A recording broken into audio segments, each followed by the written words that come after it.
Good morning, ladies and gentlemen. I understand the sound system is not working, but I'm sure that you can probably hear my voice. As you know, you would have seen through the media, we've actually been going around Fiji, and this is the first stop we're going to live with. We've been in Vitilevu since Tuesday. We're in Suva, Missouri, Singatoka, Nandi, Ba, and Lotoka, where we met with teachers, essentially to explain to them the various announcements that have been made in respect of teachers, particularly pertaining to the reforms that have taken place, including the pay rises you've got, and also issues pertaining to contracts, but also more importantly, some of the challenges that actually exist in the Ministry of Education in their ability to execute the reforms. There has been, to be frank, a bit of mismanagement on the part of the administration arm of the Ministry of Education. And what we're also trying to do is to draw a distinction between yourselves as a teaching cadre from those people who actually administer you. There's a world of difference. And also there has been some inconsistencies in the manner in which they have executed these reforms, including previously what they have done. The general format of this is this. I'll take you through some of the slides and highlight some of the key issues. There has been, of course, a lot of misinformation. There's been some misinterpretation. There's been some deliberate information misinformation has been spread. A lot of rumor mongering too. So I'm here to actually dispel the myths and give you the facts.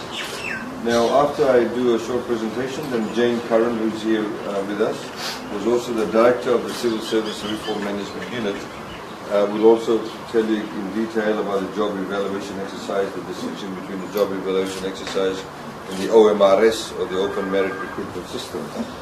And then I'll also round off with that. We then open up the floor for questions and answers, and please feel free to ask any questions. We have also told the PS and his team, the administrative arm, not to attend any of these functions. We want you to feel free to ask any questions. We sometimes see that in some places the district education officers and the senior education officers tend to have a very different relationship with the teachers. Where teachers get various favors if the garland they give them is very nice. They give them nice morning tea or whatever the case may be. We want to obviously get rid of that culture of clientelism where you have to actually, curry certain favors with people. You have to get rid of that. And then after we've done the presentation, then and the question and answer session, then I take the opportunity to very quickly give you, subject to your concurrence, a brief presentation of 2017-18 budget. It obviously affects you personally. And also generally you'll get to know about it so we can impart that knowledge to your students, etc. I hope that's okay. Is that okay with that format? Okay. Now, we'll start with the first one. The retirement age in Fiji was 60 until 1987 when Rambuka carried out the first two coups he had in 1987. Rambuka then reduced the retirement age from 60 to 55 in 1987. Now, they say that he did it. Some people say that he did it because he wanted to get rid of one group of civil servants who he did not like, maybe because of ethnicity or whatever the case was. We're not here to argue about that, but the fact was that they reduced the retirement age to 55 after the coups in 1987. Then in 2000, Garase put up the retirement age to 60. Since 87, it's been about 23 years or so. He put it up. In 2000. They say he did because he wanted some people to stay within the service because they supported him. That's why they wanted to go, so he wanted them to stay there. I can tell you for a fact as to why we did it. We reduced the retirement age in 2007. The reason why we did that because today 69.4% of the entire Fijian population is below the age of 40. And so those people are in the majority. People like me, some of the older ones, are in the minority. So we need to ensure that they have actually employment opportunities. They also are able to move up the rank and file. So that's essentially what the facts are pertaining to retirement age. Some people think that it was only brought about by this government, but this is the history of it. In 2007, after we brought down the retirement age to 55, we were actually taken to court by one of the unions, and of course the Court of Appeal upheld that we have the ability to reduce the retirement age. But fundamentally, that's the reason why we actually reduce the retirement age, and it has remained then since then. Of course, there is an ability to retain people after the age of 55, should that particular skill set that they have be declared to be a scarce skill set. There are shortages in different areas. So for example, doctors is a very common one, specialists. We have a shortage of midwives. So in order, before you can train some people, you may need them to stay for another year or so. That's when they actually do get re-engaged, but it's for a year. Now you'll also see that we've discussed about contracts, and I'll talk to you later on about as to when contracts should actually expire, particularly for those people trying to expire. Now, what are the objectives of the civil service reforms? The idea, of course, is to have a civil service reform across the board, in other words, across the entire civil service. And the idea, of course, is to ensure that we improve your working conditions. It's not just about salaries, but it's about the environment of teaching. It's also about the manner in which you're administered. There's a huge point difference in the way that teachers are administered, the actual culture that exists between teachers and the administrators. About how do you get supervised, about transparent and fair decision making. How are transfers? How are transfers done? How are, for example, promotions given? All of these things are part of the reform itself. You may have heard that, for example, just a couple of days ago,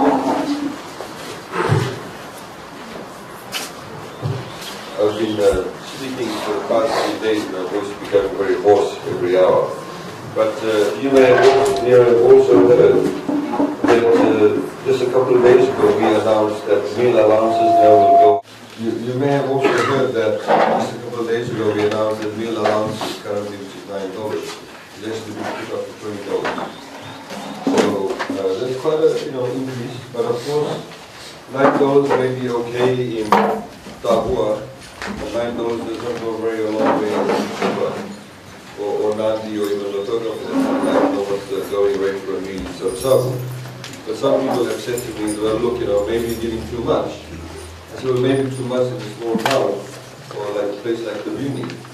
But actually it's not much at all in a place like Suva. So we need to sort of err on the side of giving more than to actually give less. So these are the kind of reforms. So for example, you also see with allowances, hardship allowances, travel allowances, it needs to become more market driven.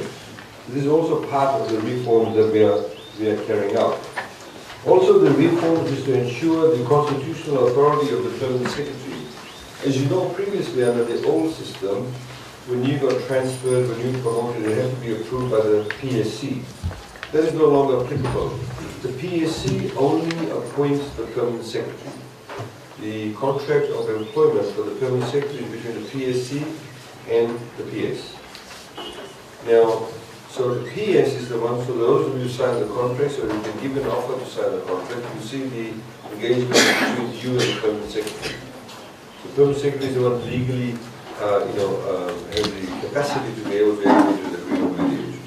Now, the other issue, of course, is that we want to ensure that we attract, good people and retain good people within the system. So if the reforms actually are going to become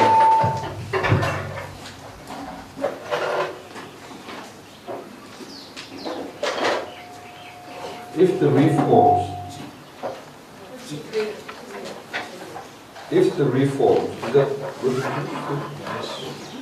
reforms are actually going to be create transparency, is going to be fair, then obviously you want to stay in. Obviously the people will want to apply for jobs within the civil service. So that's obviously the objective of the reform.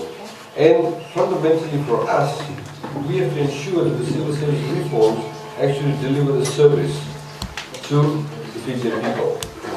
So as we've said to the Ministry of Education officials, that their primary job is to look after you people.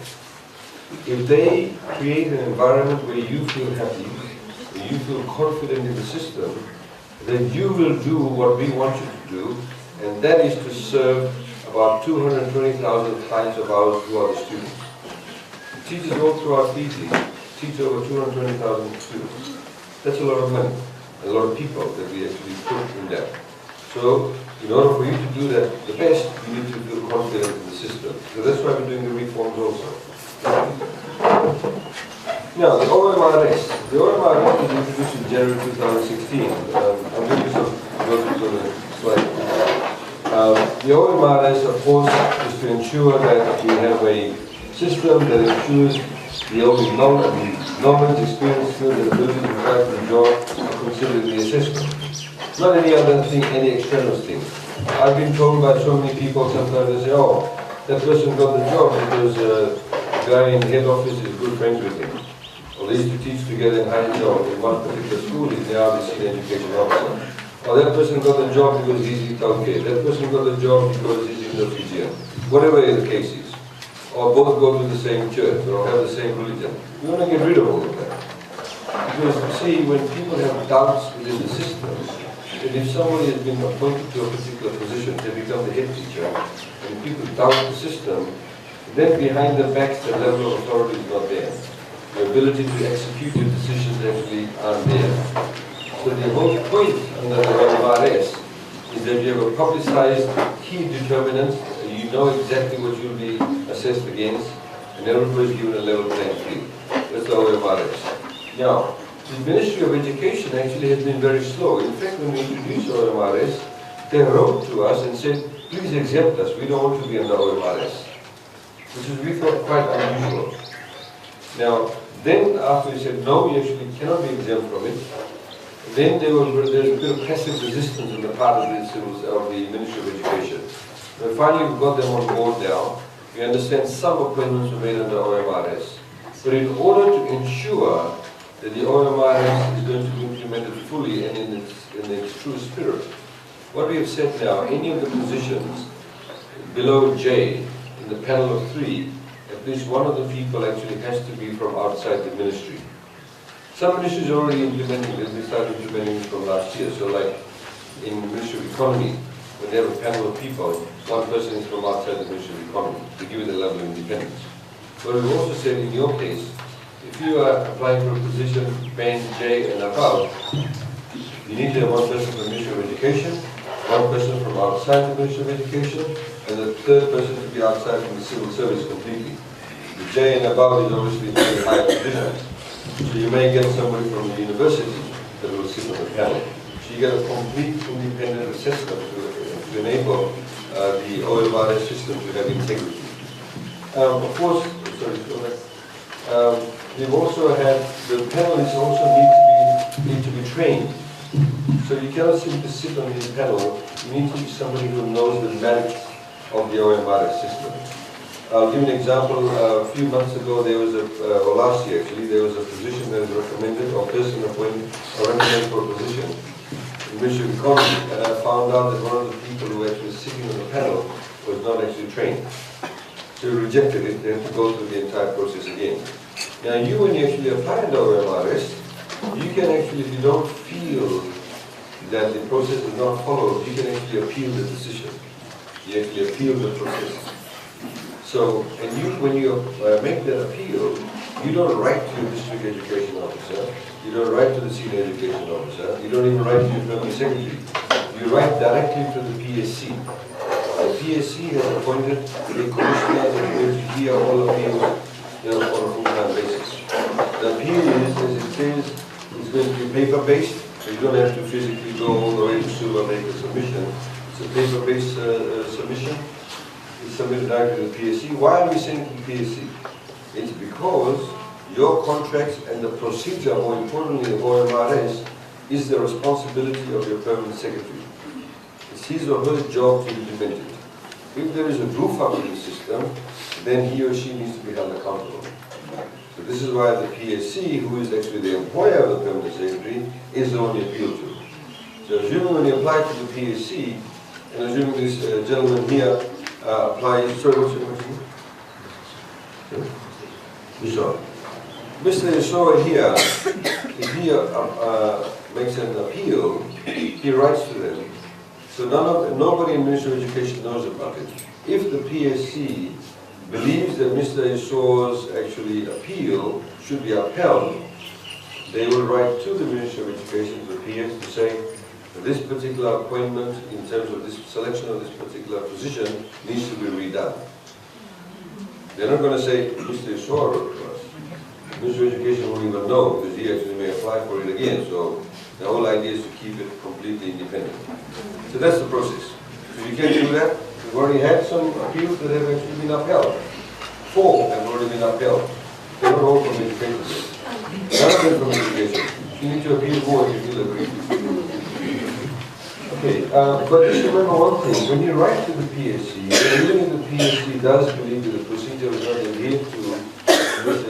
Ishwar's appeal should be upheld, PSC cannot say appoint him to the position or appoint the other person to the position. They don't have the legal authority to do that. All they can do, but not all they can do, what they can do is actually to say, go through the process again because procedures were adhered to. Because remember, the legal authority of appointment, promotion, demotion rests with the permanent secretary, not PSC, except the permanent secretary. Now, as I said, the ministry had issues with open merit. They required an exemption from the open merit recruitment system. There's passive resistance. The Civil Service Reform Management Unit, which is headed by Jane Curran, who is the director, actually then provided technical assistance. They finally started in June 2016. Very late implementation. We've already identified issues, and it's a work in progress as far as that is concerned. And you will see a lot of concerted effort in respect of fixing of that ministry from an administrative arm. A lot of issues administratively. Yes, please. Okay. What's going to happen now? Recruitment for job evaluation resulting in vacancies. All of you have actually, all those positions have received a pay rate. You've got the tables in front of you. You see that all of you have actually received a pay rate.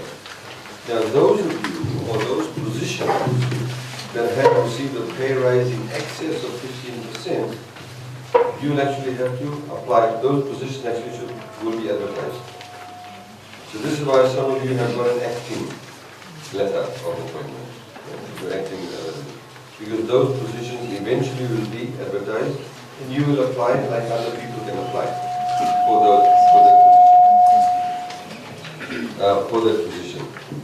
So it only applies to those people or those positions where the pay rise has been more than 15. If it's been less than 15, there's no job advertisement for that. Now, so the automatic acting to be put in place to ensure no disruption to schools. You should get a contract and an acting letter. We'll discover the Ministry of Education again has made some mistakes in that in respect of the acting terms. And in some cases they also assign schools. You should not be assigned schools. So simply should be given the acting letters. Now, and Jane will talk to you about that in more detail. They need to start preparing. They're going to have a plan in place by September. And the first job advertisement will come out in October of this year. And you should take a position by April of 2018. That's the first tranche. The second tranche will probably be around September, in August. In August next year. So some of you will continue to act in August. You become very good actors. You'll be there till August of next year. Okay, so that's the way it looks. Now, when you have an acting position, you actually get paid 95% of the new salary. So some positions you will see there's been enormous pay rises. So some, for example, some positions where they used to get, for example, $35,000 or $31,000, now they're getting about $50,000 or $55,000. So you'll get 95% of that $55,000 until such time as confirmations are made, and I'll take you through that also. Now, we're also saying that knowing the previous issues, the OMRS actually ensures that changes are made to ensure proper, transparent processes are in place for the jobs. And because there is a certain level of doubt about how the Ministry of Education administrative arm has been doing things, all of these processes will be overseen by the Civil Service Reform Management Unit. For example, there's one agency through another ministry that falls under my responsibility. I was actually very confident about the way they are doing things. So every appointment that they recommend now, actually we get a CSRMU to see whether they actually adhere to the procedures or not. So we'll be doing exactly the same thing with the Ministry of Education. Okay, next one please. Now, you may recall the ministry a couple of years ago set up an internal staff discipline board. Some of you may have been the victim of this board. When we found out about this board, we actually disbanded it because it was unconstitutional. It had no legal authority for that. So those people who are actually affected by the decisions made by this board, some people are reinstated, teachers were able to appeal the process. A lot of people have actually received the remedy, been given due process too. So again, that was unconstitutional, but since then, of course, we have rolled out a discipline guideline for the entire civil service. And you can see that it's available on the website. If you go to the website, the entire discipline guideline is there. But let me take you through the key fundamental features of the discipline guideline. It enforces, for example, or promotes what we call positive discipline. We can't always treat you with a big stick. Sometimes we need to give you a carrot. I'll give you an example. So, for example, if, using Mr. Exo as an example again, assuming that he doubles up as a student counselor. Now, many of you are actually acting as student counselors, although you don't have any training. But because there's shortage of counselors, so people double up as counselors. Now, assuming that there's a complaint about him because he did not do something in his role as a counselor, or should have done something but he did not do that as a counselor. Now, if there's a complaint lodged, there may be a finding against him to say, yes, he should have done something that he did not, he did something that he should not have done, for example. Now, however, the finding can say, well, the reason why he did not know what to do, or he did what he did, was because he actually does not have any training in that area. So he's really not at fault. Yes, he did the wrong thing, but because he did not know what to do. So the outcome of the discipline would be sending for training for 3 months to become a counselor. That's what you call positive discipline. Now, there may be other instances where, of course, if people are spending half their time in the growth hole or have molested students, whatever the case may be, that will require discipline. But in order to enforce the disciplinary measures, you need to have natural justice. What does natural justice mean? It means essentially that if there is a complaint against you, you are given an equal opportunity to be heard. So the entire allegation must be put to you. You must have the opportunity to be able to respond to that. You must know who's making the decision about you. And when the decision is made, there must be a rationale or a reason as to why or how the decision has been arrived at. That's what you call, essentially, in a nutshell, natural justice. People who are actually making a decision about you should not be conflicted also. That's all, again, natural justice. Of course, under the new discipline guidelines, you can also seek redress. You can appeal the decision that's been made about you. You can also go to various tribunals. You can even go to the High Court of Fiji to be very agreed about it. So all of those procedures are in place. Of course, we can also have training available as far as supervision and management is concerned. We'll talk something about it later. The other point that I also want to highlight to you, under the new system, we're going to now have what we call 7 student-free days. I know sometimes you get circulars by the ministry saying, attend a training this Saturday, or come down this Friday for training. And it's very short notice sometimes. We're going to get rid of all of that. So what the Ministry of Education has been told is that from next year, the 7 days that you need to attend for training will be identified at the beginning of the year. 3 of the days will be in the beginning of before the beginning of the term, for the first term. The other balance of the 4 days, 2 will be after the end of term 1 and 2 will be after the end of term 2. Yep, that's right. Prior to term 2 and prior to term 3. And the 3 is prior to term 1. So you know exactly the 7 days. At the beginning of the year, the Ministry of Information must say, these are the 7 days, so you can plan your year. So you know exactly when is what and where, what is happening in those 7 days. You know, you have your life, your family life, whatever it may be. Maybe the day they decide to choose in 2 weeks' time, maybe your daughter is getting married that day. You know, whatever the case may be. So this is to, again, create a more professional environment. You cannot do simply things on the top. Now,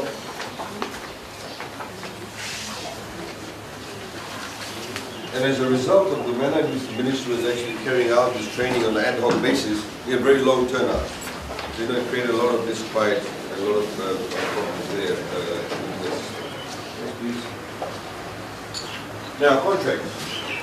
The law says, the regulations, that contracts in the civil service can be up to 5 years. What we have told the Ministry of Education, that teachers and nurses, because you're different cattle officials together, a different profession, your contracts will all be for 5 years. Okay? Let me categorically state, your contracts will all be for 5 years. And your contracts will get an automatic right of renewal at the end of the 5 years. Unless, of course, like I said, you're spending your time in the grog bowl or doing all sorts of untoward things that are not expected of a teacher. So your contracts are for 5 years, you get an automatic right of renewal as a teacher. Of course, if, for example, I am in a particular process, Anna. Miss Anna here may be in a contract for 3 years. Third year, she decides to apply for another position, maybe senior position, under OMRS. So, when she gets that position, assuming she gets that position, then her contract starts again for 5 years from that contract. Okay, because contracts are always given for 5 years. Okay? So, I know a lot of people are saying there's no guarantee, etc. It's all rubbish. You have a contract for 5 years, automatic right of renewal, unless of course you do something silly. That's expected. That happens now in any case. Let me also tell you, even before this OMRS and the new civil service reforms, 70% of the entire civil service were on contracts in any case. And you already have been getting automatic rights of renewal. So that's not an issue. Now, there's nothing to fear. Any termination, of course, like you said, nothing to fear. Any termination will be in accordance with discipline guidelines. Discipline guidelines, of course, offers natural justice, etc. I was quite astounded, I think it was about 2 weeks ago, at the Fijian Teachers Association annual general meeting. One of the union officials said that if you have a contract now, a contract of employment, you cannot get loans from the bank. It's utter rubbish. It's nonsense. Because immediately the next day, all the banks came out and said, we'll give loans. When I was, prior to this job, when I was working in the private sector, I had a 3-year employment contract. I had 2 loans. The banks will give you loans. So it's nonsense to say, oh, because of contracts we won't get loans. If you go out in the private sector, nobody employs you and gives you a job for life. Everybody's on a contract. So, and they all get loans. You get more loans than most teachers. They got contracts. So there's nothing to fear, it's no questions, like I said. And now these contracts, when they come to you, they are actually an offer. It's an offer. You may choose not to sign it. It's fine. You don't sign it, you don't get the new salary increase. Okay, I mean it's only fair. You don't get a new salary increase. You can remain in that salary that you currently receive if you have not signed a contract. But then, of course, because people have salaries for different positions and moved up, because you're still getting the low salary, they'll have to fit in the position that it fits in. Okay? So please understand that. So you're not financially worse off, you're still financially in the same position, but maybe the title-wise you may. And in Fiji, of course, we love titles. And in a way, the reason why a lot of civil servants love titles is because the way the system has worked always. Because if you go for the title, that means you get a pay rise. Generally, if those of you who've been in the system for quite some time, when you get a new position, they always put you at the bottom end of the band. And even under the old system, the bands had very low increments. If you look at the new bands now, it's a very wide range. So I'll talk to you about the performance management system. Under that, you have the ability, in fact, to be able to get a pay rise nearly almost every year, depending on how you perform, depending on how you get assessed on the key determinants that actually get elected. Okay? So, unfortunately, the issues with the Ministry of Education was that they goofed up because of the contracts we are currently issuing.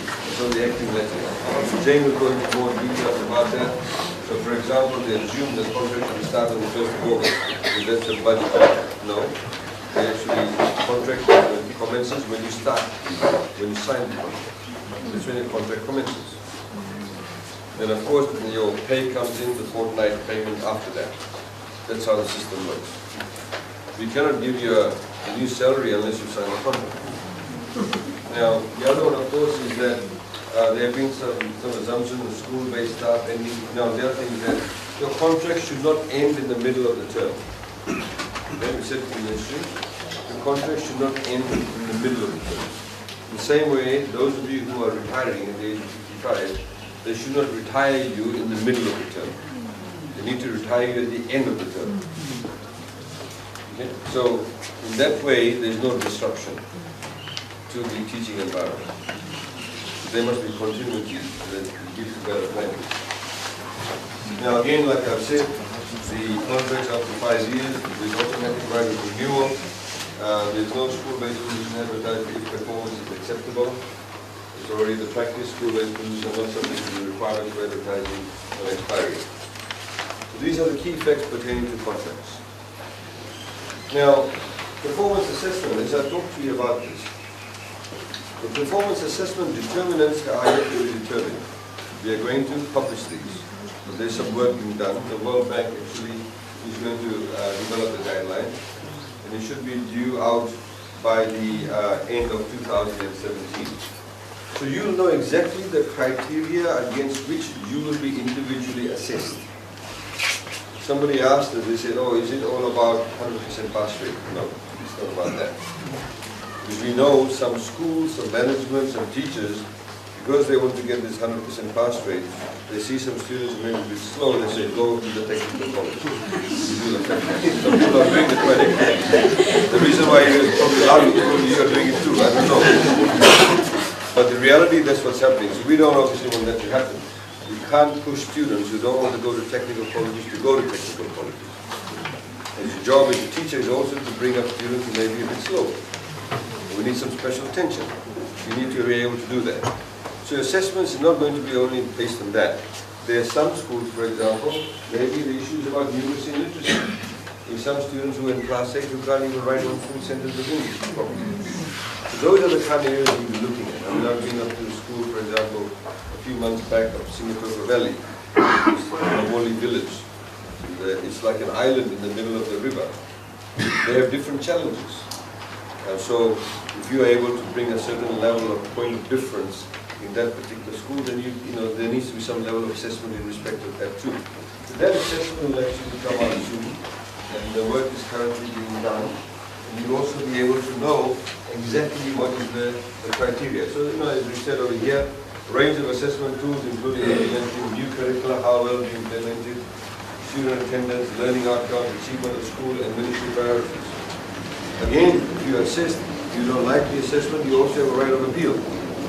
Like in the Solicitor General's office at the moment, when they assess them, they get assessed also by people who are the junior of the person who's being assessed. So the subordinates actually assess you. Then your seniors assess you also. So bottom, top and down approach too. So you know it's a well-rounded sort of assessment that can take place. And of course, results will confirm movement up the steps in the salary band, pay increases with the budget cycle. Okay? So that's essentially what we need to performance assessment. Now, you've got these tables here. I just wanted to tell you about the pay rise vis-a-vis the income tax cut that we now have. We've announced in the budget. So let me just show you. So, if you are currently on the old system, if you're in EB8809 Band G, you're earning $20,230. Okay? Now, income tax threshold is $16,000. You pay this much tax, $296.10, and net salary is $19,000. Okay?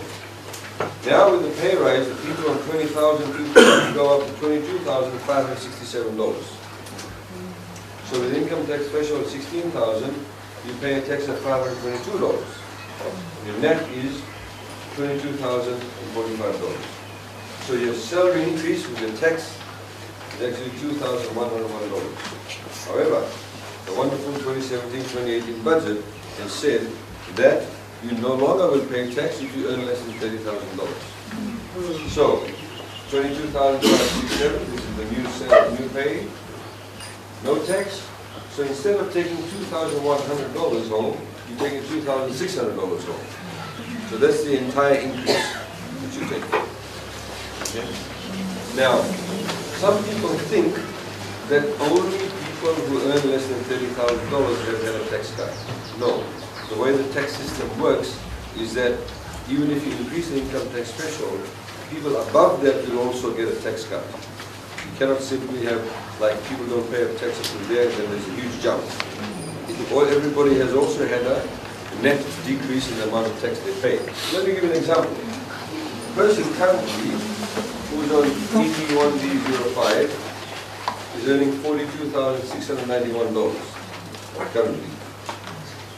Tax at 16,000 threshold is $4,144. Net pay is $38,000. Now, those people with 42,000 will now jump up to $67,000. That's the level of pay rise that they're getting. At 16,000 tax, they pay $9,000. Net is $58,000. So the difference is, difference between that, the old and the new, is that your net take-home pay, you can take $20,000 more a year to be on that level. However, you go down to the last one, because you've also had a tax cut on $67,000, you now pay $7,166 as opposed to $9,026. So in fact, your total pay that you take home is not $20,000 more, but $22,170. I can see some people already wanting to apply for the position. But you have the ability to do that. Under OMRS, you can do that. Obviously, there may be certain minimum qualifications required, but anybody's open to do that. You had a culture in the civil service, like I said, when people wanted a pay rise, they go for positions. You've had people, for example, in, say, Ministry of Industry and Trade that specialize in international trade and international trade law, etc. They've been there for 10 years, they've gone to all the overseas conferences, they have the knowledge base, but because the system says they're in that, say, senior administrative position, senior position, for them to get a pay rise, they have to take up a higher position. So there may be no opening. So then they look for a principal position in some other ministry. A ministry they don't know anything about, right? But they'll go to, say, Ministry of Mangroves, international trade, and they'll get that position, they've got that pay rise. But guess what's happened? All the years of 10 years of knowledge, the investment we've made in them, the knowledge base they have, is gone to waste. We've lost it. So now it takes them another 5-10 years to know about mangroves. Then when they want to go for another position, there may not be opening there, they'll go to another ministry. So the idea is that we are able to give you the latitude to be able to stay in that specialized area, but continue to get increments. Based on a transparent system where you know exactly what you're being assessed against. It was interesting, I went to the Ministry of Education corporate workshop about 2 weeks ago. And they said to me, they said, well, these are some of the senior education officers, why are these head teachers and principals getting more salary rise than us? Because we are the ones assessing them. We should be getting paid more than them. I said, no, it doesn't work that way. It's based on the level of responsibility. So when a senior education officer comes to work in the morning, he or she's got nobody to supervise. There's only about 5 or 6 of them. They're sitting there and they say, okay, we've got to look at this school, how well this school is doing. Whereas when you come to school, as a head teacher, you've got like 500 screaming kids. You've got all these teachers you have to supervise. So the level of responsibility is very high. You may be in a small school where the kids are coming to school on a billy. You have to encourage them to come to school. You've got various other challenges. Maybe the toilets aren't working well, so there's pressure on you. The level of responsibility is a lot higher as opposed to the senior education officer. He's maybe sitting at his desk, which is maybe a air-conditioned office. Different. The levels of responsibility is different. So this is what the new system actually recognizes. It's not about whether you're supervising that person or not. Like I said, most permanent secretaries get paid more than the ministers at the moment. But one of the reasons why they're getting paid more is because if there is a financial mismanagement in the ministry, it's the PS's head that's on the line, not the minister's head. Administratively, the contracts are going wrong. It's not the minister's responsibility, it's the permanent secretary's responsibility. So the level of responsibility is not higher. In the same way that I gave the example in the private sector. If you go to a bank, maybe you have a teller who's been there for 10, 15 years working as a teller. You then have somebody who's a fresh graduate out of the university, 3-4 years, and they have specialized in international trading of currencies. They're locked up in a room trading in foreign currency. They make a mistake, the bank can lose potentially $500,000 in one transaction. If the teller makes a mistake, maybe $5 is gone out. The person sitting in the room will get paid more than the teller. The risk level is higher. The responsibility level is higher. That's how the system works. So that's why all of this is sort of presented in that manner. We've done for you the other thresholds, what is next slide, please.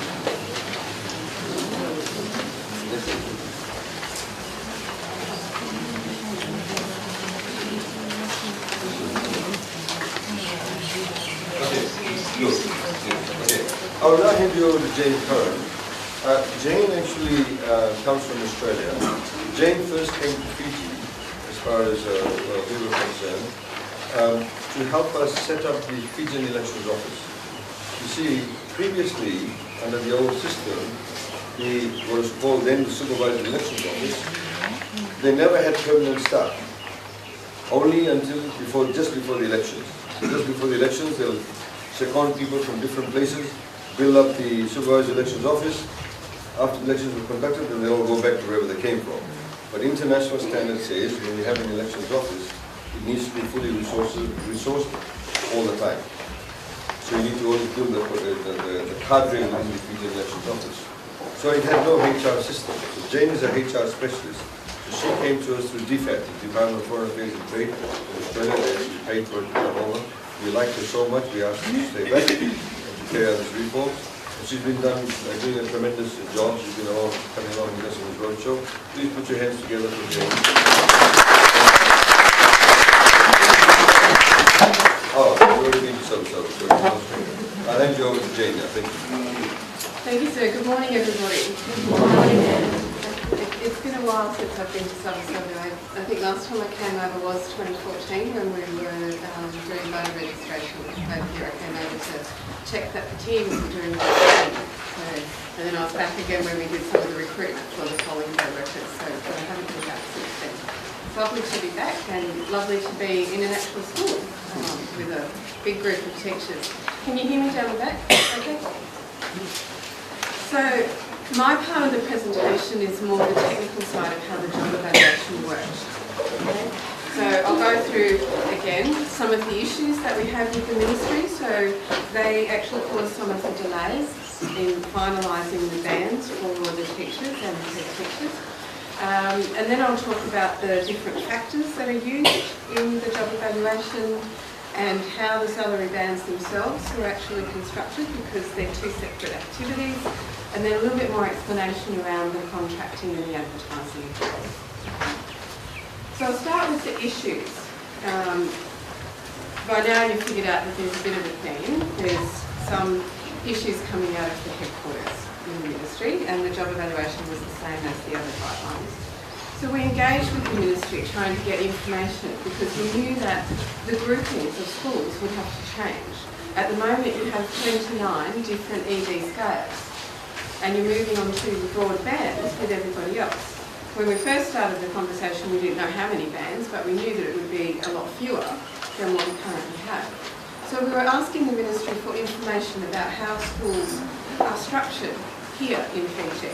So how does the student-teacher ratio work? Because we knew that we wouldn't be able to use enrolment. Okay?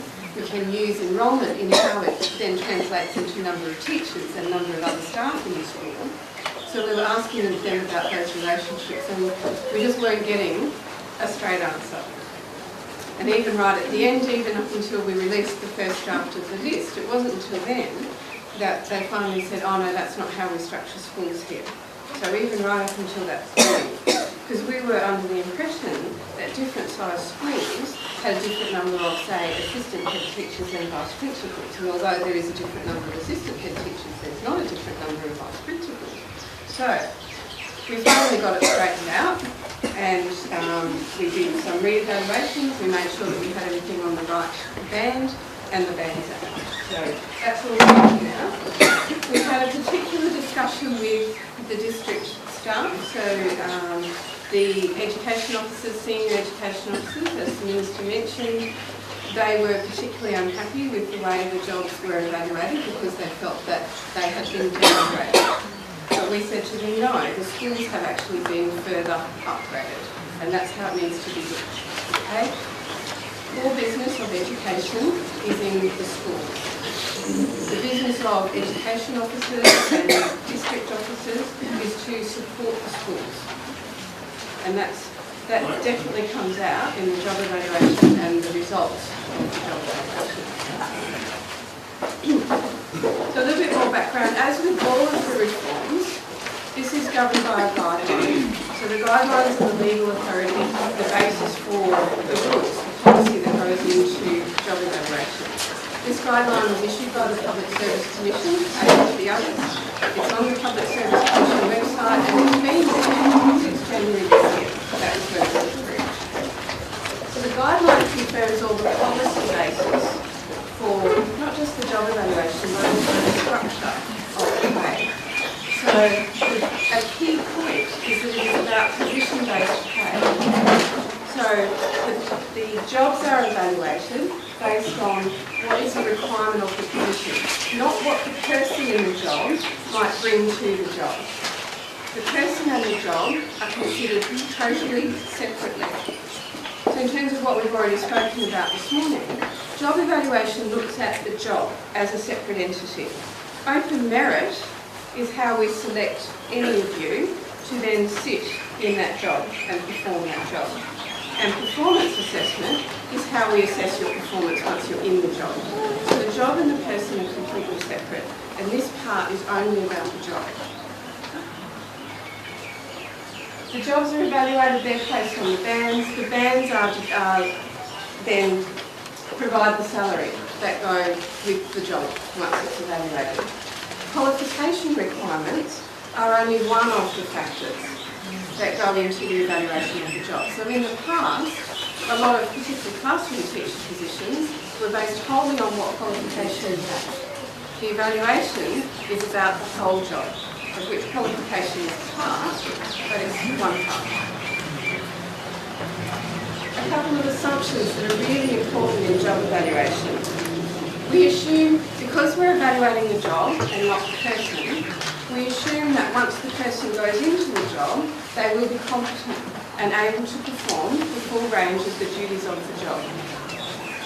So we don't evaluate jobs on the basis of what if the person is not competent and something goes wrong. We evaluate the job and therefore the band that it sits on based on the assumption that the person who does it will know what they're doing. We also don't evaluate jobs based on volume of work. We evaluate jobs on a range of factors that I'll go through in a moment, but volume of work is not one of them. That's what we call workforce management. Workforce management is about making sure that the jobs are divided up so that they're fair and equal in nature. And we are aware that they are not at the moment, but we can't take that into account when we do job evaluation. We have other activities that the Minister will talk about towards the end of his presentation that will address the issues of volume of work. Okay. So there are 10 factors that we consider in the particular methodology that's been chosen. So there are a number of different methodologies, they all use different numbers of factors. We tendered at the end of last year, and the company that won the tender is Strategic Pay. They're based in New Zealand. They partner with PricewaterhouseCoopers here in Fiji. And their methodology is called SP10 because it has 10 factors. So I'll explain the 10 factors for you. So the first one is education. The different factors have different weightings behind them, and the weightings come from many, many years of research. into what best makes up the requirements of a job. Education has a very high weighting in the evaluation. It has a higher weighting than any of the other single factors. But it is the education that is required for the job, not the education that might be held by the person. And because of that, if a person holds an education qualification that is higher than that is required for the job, because the person and the job are assessed separately, that is not taken into account in the job evaluation. Job evaluation gives the score based on the qualification that is required for the position. Now, in education, classroom teachers, the ministry has determined that primary teachers, the requirement for the job is a diploma. Secondary teachers, the requirement for the job is a degree. So immediately there is a difference in score between those two positions. Okay? The secondary teachers having a higher qualification, having a higher score for that factor. That is the way job evaluation works. Okay? So if the person sitting in the job holds a higher qualification, because the evaluation is not on them, that doesn't come out in job evaluation. Where it comes out is in performance assessment. Because when we assess your performance, we would assume that if you have a higher qualification, you should perform to a higher level. That's why you have the higher qualification. So it will come out in the performance assessment and you'll go to a higher test. Unfortunately, we all know people who have higher qualifications who don't perform to that higher level. And this is where this is actually fairer, because it is paying you for the performance on the job, not the qualification that you hold. It's about how you apply that qualification to your work and the outcomes that come from that. Okay? So that's how the two are separate, performance assessment and job evaluation. So that's the first of the criteria. Experience is also about what is required for the job. So it's not about what the person sitting in the job has. We know that that's what people put on their job evaluation questionnaire, because I looked at hundreds of questionnaires for classroom teachers, and some of them said 3 years experience and some of them said 20 years of experience. I'm pretty sure that that was based on the experience that the person sitting in the job at the time had. Again, we moderate and we say, well, what is the level of experience that's required for a particular job? It's the level of experience that's required to competently perform. So for teachers, it's 3 or 4 years. For a receptionist, for example, it might be 6 months, because it's the length of time before you can be left alone to competently perform that job without somebody sitting next to you and making sure that you're doing the right thing all the time. So that's experience. Complexity is about the level of predictability in the job. So when you come to work, is your job the same every day? Do you do exactly the same thing every day, over and over and over? Or is it, how I say, a new and exciting experience every time you walk through the door? You don't know what to expect every day that you come to work. And there are obviously different scores for those different levels of predictability. The more predictable the job, the lower the score. The less predictable, the more difficult it is, and this is how the criteria start to come together. They have to match, okay? They don't stand alone. Because the less predictable it is, the more judgment you have to have. And the more problem-solving skills you have. The job's the same every day, you don't have to solve too many problems because they're the same every day. The next one is scope. So scope is about how much control you have over your resources. This is obviously higher for a head teacher who allocates resources than for anyone else in the school. This is where we start to make the difference between a head teacher and an assistant head teacher. Problem solving is about the nature of judgment required.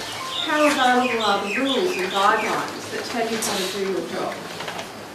In some jobs, the rules are very prescriptive. Some low-level accounting jobs, bookkeeping jobs, the rules are very prescriptive. You do it exactly the same way, every single time. But other jobs, yours, there are general rules. You know what the curriculum is, you know how you're supposed to behave in the classroom.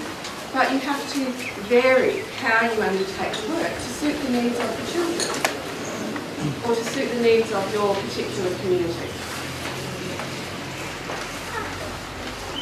Freedom to act. This is about the extent to which there is supervision or guidance under normal circumstances. This is another one where it's the distinction between a head teacher and an assistant head teacher. The head teacher is not under direct supervision. Their supervisor is a long way away. In some places a really long way away. But for teachers and assistant head teachers, the supervisor is in the school. So that's the difference when we look at this particular criteria, specifically in education. In other jobs, of course, it applies the same way. It's how much supervision do you have? How much control over your own work do you have without someone checking on you? The impact of your decisions. So again, this is about assuming that you're competent. Of course, risk is at the back of the criteria, but it is really about what happens to the organisation when you make a right decision. Okay?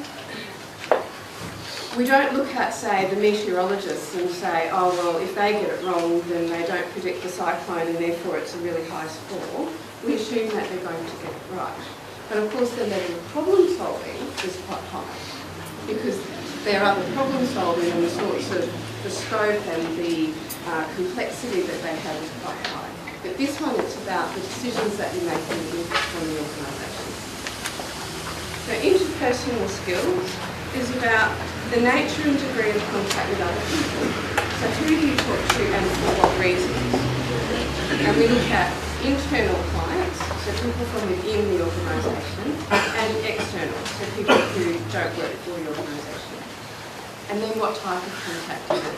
Is it just like a receptionist, what we call interact and serve, which is you talk to them nicely, you find out what their problem is and you direct them to the right place? Or are you persuading them to a certain decision? Or are you explaining things? There are different scores for those different levels of contact.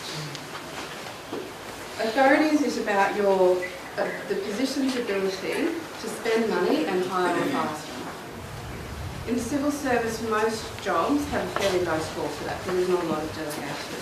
But of course, in schools, you generally do have some sort of budget in conjunction perhaps with school management, boards, etc. People management is about the number of staff. So while we don't directly consider the role, because there's no place for the student role, this is where it's factored in because the student role, of course, has a direct impact on the number of staff in the school. So the number of staff, the more staff that you have to supervise, of course, the more complex or more difficult your job is. Those of us who supervise staff know that it can take up an awful lot of your day actually managing the staff. So, and when we talk about managing the staff, for a head teacher, it's not just the people who directly report, so not just the assistant head teachers, it's the people who report to them as well. So it's the total staff that come under the control of that person. Okay? Under the control of that person. So that's the 10 factors. Now that's one side of the coin. Those 10 factors add up to a score, and that score puts the job onto a band. Then the other side of the coin is what dollars attached to the bands. And they were developed quite separately to the evaluations that were taking place, because this is a separate discipline in developing salary bands. So you all have a copy of the salary bands as well. They're too difficult to put on the slide, so I'm just going to talk about them. So they were developed independently. There are 15 broad bands. All of the civil service by the end of September will be on the 15 broad bands, regardless of where they came from in the old. So no more ED, AC, SS, AU, all of those. There are 29 in education, there are about 31 others across the civil service. So they will all be gone and everyone will now be on band A, B, C, D, etc. We all have to learn a new language. The salary bands are benchmarked to the private sector. And this benchmarking has been talked about for quite a long time now. The studies first started at the end of 2015 in terms of collecting data from the private sector to see what they paid similar jobs. The first of the studies was the World Bank Compensation Benchmark Study, where they collected sample job descriptions from the public sector, and then they asked the private sector for job descriptions for similar jobs and how much they paid those jobs in the private sector. So that was the first of the studies that we had. And we got the results from that, we already knew, but it confirmed there's not much of a private sector in Fiji for teaching and nursing.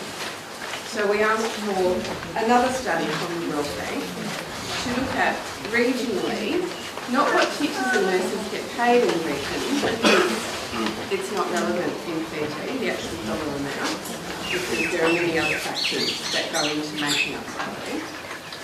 But we wanted them to benchmark for us what occupations got paid similarly to teachers and nurses, so that we would have that range of data as well as a comparison in those instances. Okay?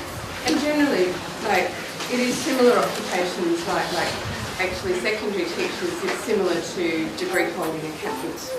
Okay? Primary teachers, it's similar to diploma holding other positions. So, and that carries around the region. So that's another piece of data that we have to look at how we benchmark positions.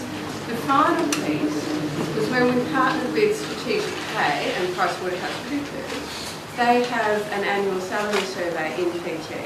They use the same methodology, so they can actually say in the private sector, a band H position gets a range between here and here. So we can also use that data in terms of setting our own salary bands. So the salary bands are benchmarked at the midpoint. So it's not every step in the band that's benchmarked, it is step 4, the midpoint. This is a really important part of how the bands are constructed. So at the midpoint is where we are benchmarked to the private sector. The next thing we found when we started looking at the figures, the actual dollar figures, is at the bottom of the band, so at band A, we were already paying more than the private sector. So Cabinet had released a decision that we were aiming for an average of about 75% across the band. So at the bottom we found we're already paying 100%, so we're not going to take it anywhere backwards. So at the bottom, at band A, we're paying 110% of the private sector. At the top of the band, we're paying about 60% of the private sector, because that was still a really big increase for those jobs, even at the top. And you'll see that when you see where the education jobs are gone as well. Some of those jobs, it's still a 30 to 40% increase, so we're not going to take it too high all in one go. So there's a sliding scale across the bands to an average now of 94%. So that's the benchmark figure across all of the bands. The middle of the band, which is where the classroom teachers sit, we're at 100% of the private sector. Now we know there's no teaching positions, but comparable positions, like I said in that second study, that's where they sit as well. So of course after the jobs are evaluated, they're placed on the bands, and that's how the salaries get assigned to the particular positions.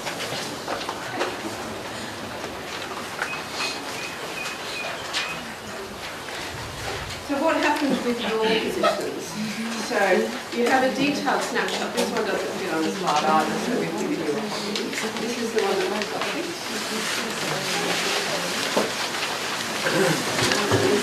Because there's so many different scales and steps at the moment, so it took a long time to map it all back and across. Because it's not as simple as it was. So in chart 1, the admin positions, it's really easy. All the SSO2s mention the same band. All the SSO1s mention the same band. But you guys, oh, okay. It was complicated for me, so I'm sure it's complicated for you as well. And that's why we did the snapshot, so that you can actually look at it and say, oh, I see where it goes now. It's important to understand that you shouldn't just look for your salary scale down the left-hand side. You have to look for your position first, because it is position-based. So if you're a primary teacher, you'll be in a different group to if you're a secondary teacher. Okay, so you need to find the right position first and then find your salary tab. So all of the positions moved onto the new bands. So primary teachers are all on band E, and so are early childhood teachers. Primary and early childhood teachers are all on band E. Secondary teachers, special education teachers, trade teachers, and the research officers who are in headquarters are all on band F. Research officers in other ministries are also on band F. And that was done independently. It was checked and moderated at the end, but that is a genuine evaluation that they're on the same band.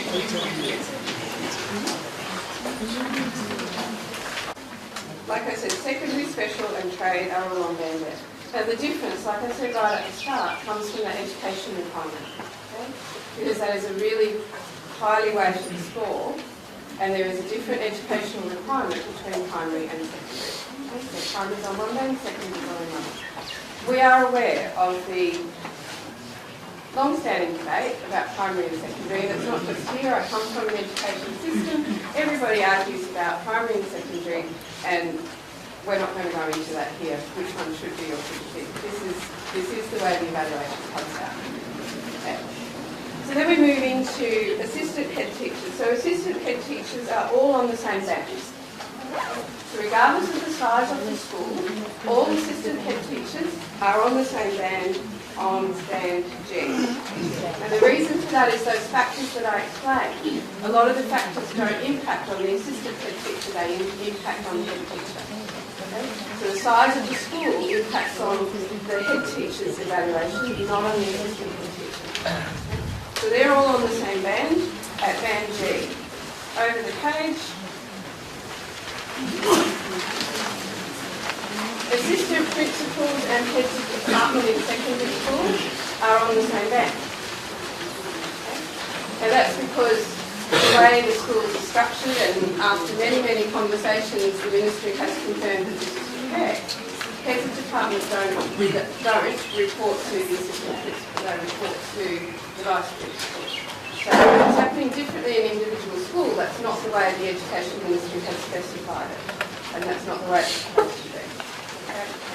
So they're all on band H. And then we move into the head teachers and the principals. So, primary, we now have small, medium and large. Okay? So instead of all the different ED 1, 2, 3, ABCs, we now have small, medium and large. A large primary school has more than 25 teachers. A medium primary school has 1 or 2 assistant head teachers and up to 25 teachers. And a small primary school has no assistant head teacher. And you'll see now that all head teachers are above assistant head teachers. So where the small schools before, some of the assistant head teachers were on a scale above them, all head teachers are now on the band above all assistant head teachers. That's because they're the ones who have the responsibility. Even though the assistant head teacher might be in a school with a larger role and more teachers, it's the principal who is the head teacher who is responsible. And these small schools, these very small schools, are usually a long way away from everywhere. Okay? And have to have a therefore quite a high score for freedom to act and problem solving, because they have to solve their own problems. There's no one else to do it for them. So this is all in a snapshot. The definitions are on the bottom of the second page as well. So secondary, in secondary schools, so I mentioned assistant principals and heads of department, vice principals are all on band I, so they're also all on the same band. So where they used to be on different scales, all vice principals are all on the same band, regardless of the size of school, using the same logic. Secondary schools, we also have small, medium and large, but it's a different number of teachers. So a large secondary school has more than 50 teachers. A medium secondary school has between 26 and 50 teachers. and a small secondary school has less than 26 teachers. So they're the groupings for the primary and the secondary school. Now in the future, we're going to talk a little bit, the Minister will talk about a couple of studies that are coming up looking at student-teacher ratios and other ratios in schools. The breakdown between small, medium and large might change, but the band won't change. So a large school will stay where a large school is, but the definition of it may change after that class size study. But this is how it is now because this is how the schools are structured now. Okay. So movement from one band to another for you, if your position is currently on a particular band and you say, well, how do I get a promotion to the next band? It's through open merit.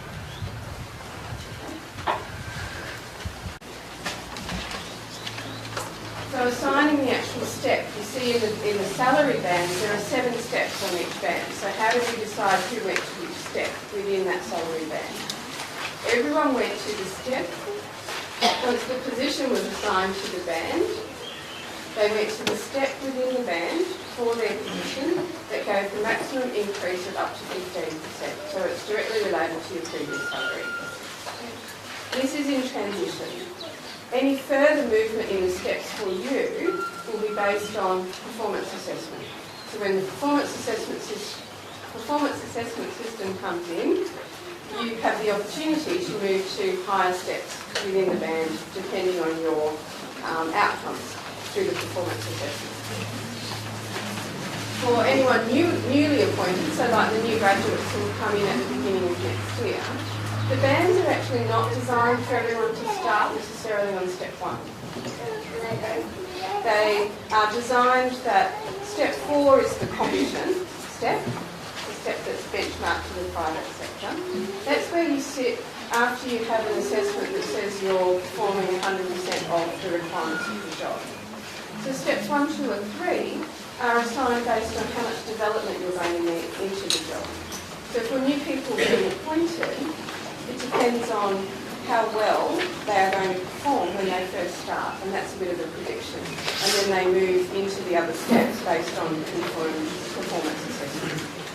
This works the same not just in teaching, but in other positions as well. And steps 5 to 7 are for people who go the extra mile, those who are doing something extra. This is how your extracurricular activities will be recognised in the performance assessment through movement to those higher steps in the scale, in the band.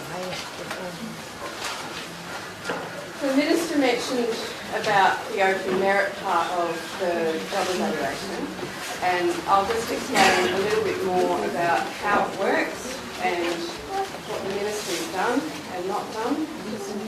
Okay. So the Minister mentioned all the positions where the increase was more than 15% have to be advertised. This is the same across the whole civil service. Okay, it's not different. What is different for you is that you get automatic acting. No one else in the civil service gets that. This is to avoid the disruption to the school. So it is to make sure that we have the best person in the job for those jobs where the salary has gone up by such big amounts. That's not saying that the person currently sitting in the job isn't doing a good job, and they are able to compete for the job and are able to use their experience in the job to demonstrate how they will be the best person for the job. The snapshot actually identifies all of these positions. They all have in brackets beside them redeploy or act. So if you find your position, if you're a principal of a medium secondary school band K, you used to be in, my arms aren't long enough, ED1A, it says redeploy or act. Okay. So that identifies that the position has a bigger increase than 15%, and in that case it was 52%. So that's why it's being advertised. Okay, it's a huge increase in salary. So it's reasonable to make sure that you have the right person in the job through open merit. So it's got nothing to do with job evaluation. Job evaluation set the score, decided the band, but now we have to determine the right person to sit in the job, and that's open merit. Okay.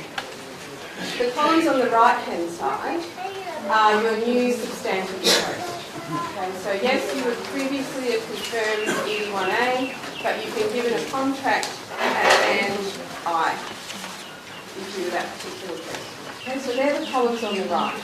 And that is still a pay increase. So the contract, regardless of the band that you've been given, is still an increase. It is a safety net.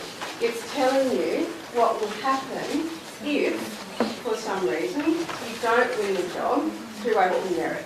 You know the position that you're going to. Now, we're also aware that what the ministry did was put schools onto those contracts, and they weren't supposed to do that. The contract was supposed to say, band I, redeployee position to be advised. Okay. So if you have one of those contracts, don't panic about the school, because the ministry, as soon as we get back to Suva and can get them to issue the letters, will issue not a new contract. They'll issue you a contract variation letter to confirm that you don't need to take account of that school. The school will be allocated after open merit is completed. And we know who's got the jobs and who hasn't and what the remaining vacancies are. Okay?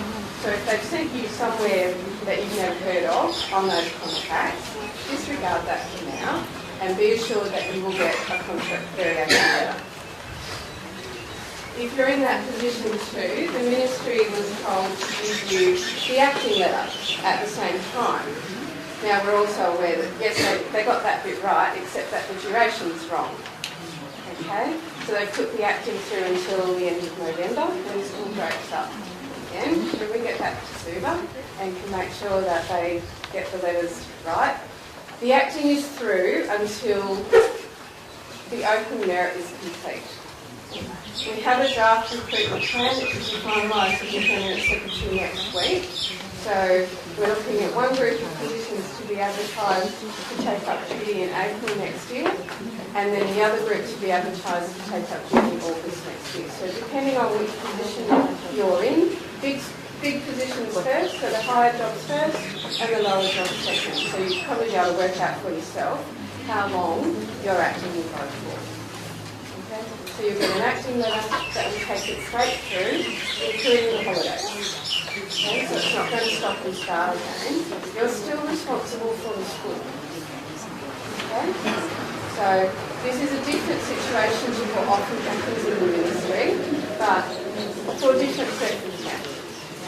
Okay? It wasn't done to disadvantage you in any way.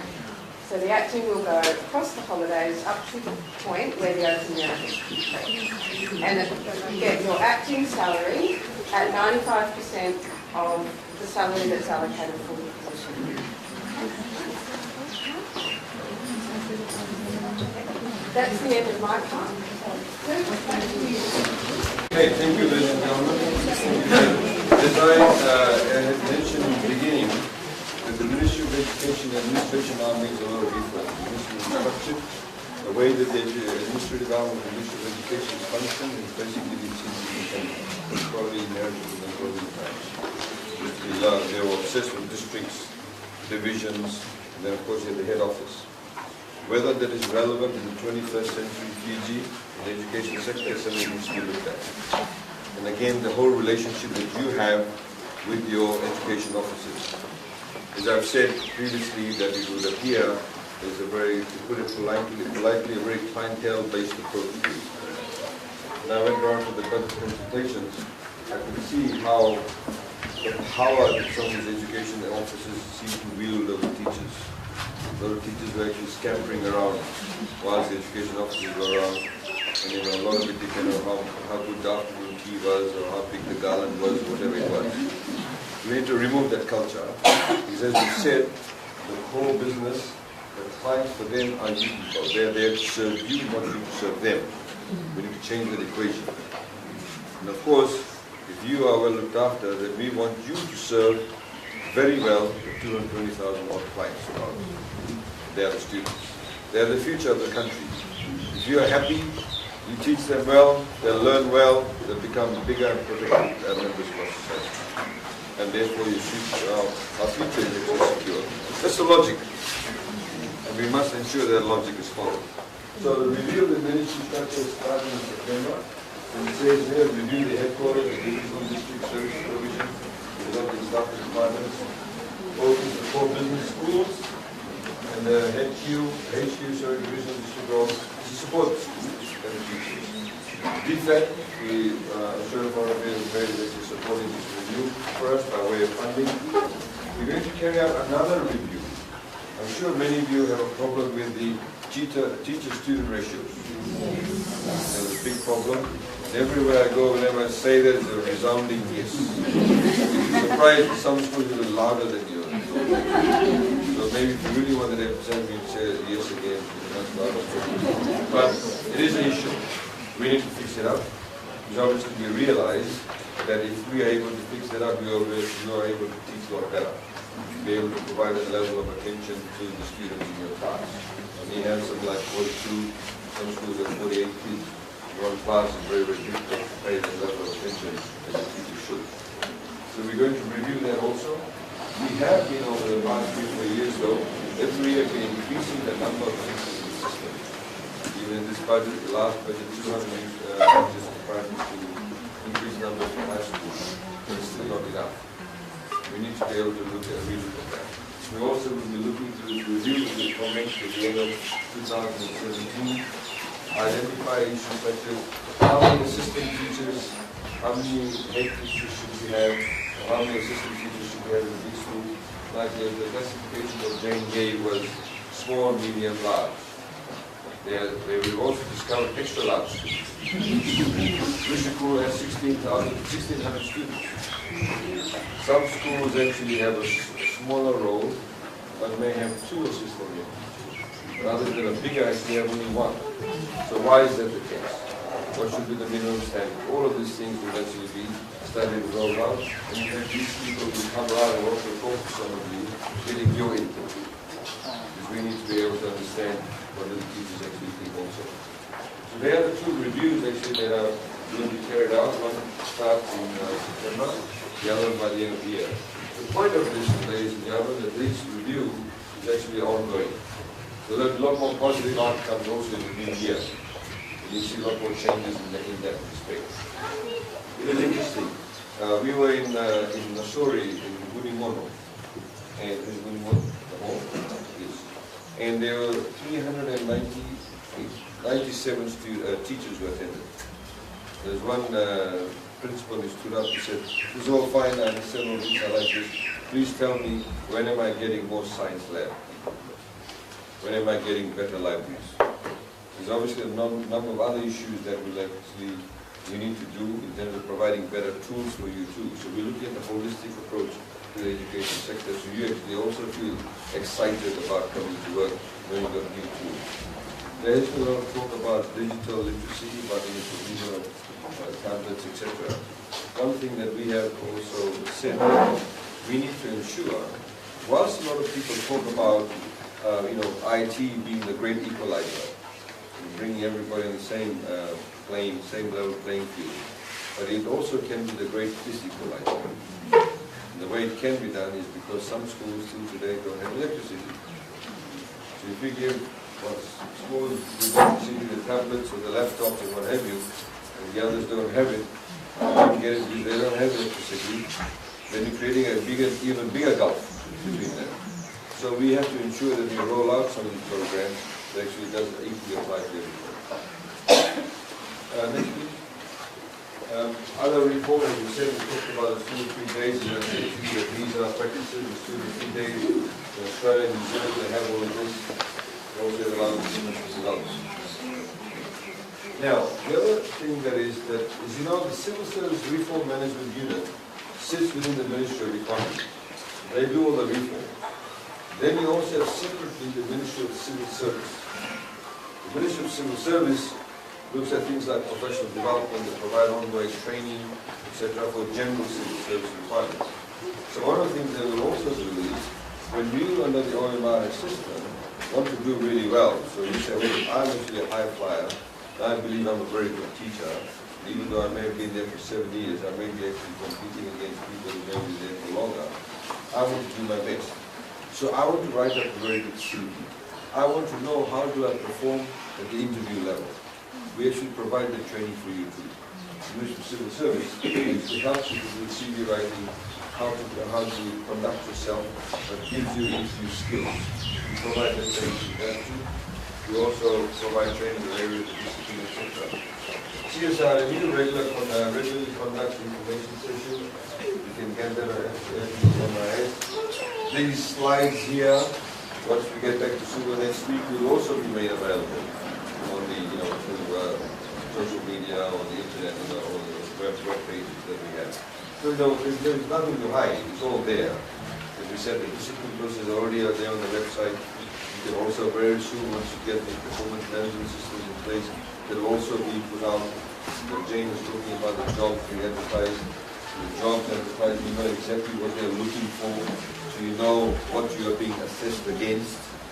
So nobody, is in the dark about it. So the whole idea is by creating a lot better transparency and more transparency, it gives you that level of confidence. So when people are actually appointed to positions, you know that they deserve it. You've got it on a level playing field. So everybody's happy. Okay. So you can, when you have the 7 days, you feel very strongly. If you want to have some of those training sessions in the 7 days, you can actually request them to the Ministry of Education. They should be able to provide it to you. After this, you may have some ideas. Some of you may have some issues you want to raise.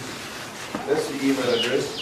Please take the email address down. You can email that directly. There's only about 3 or 4 of us who have access to the emails, and nobody else can see that. So you can be assured that you also get a response. Any issues you may want to raise, you can do that as part of the presentation today or in the future should you have any other issues. Now, we will now open up the floor for any questions you may have. If you have some specific resolutions, when I present the budget, James will be outside somewhere. With the space, you can go to the director of the room and you can go to the director and talk to them about it. You do not wish to do that now. Email the issue to do that. It should be available outside, some space outside, and you can go to the, I'm very quickly presenting the budget. Let's open up the floor now. Please feel free to ask any questions you may have, including you may have specifics regarding the broadband, progression you can have within the respective bands. Please feel free to ask them. Okay? Thank you.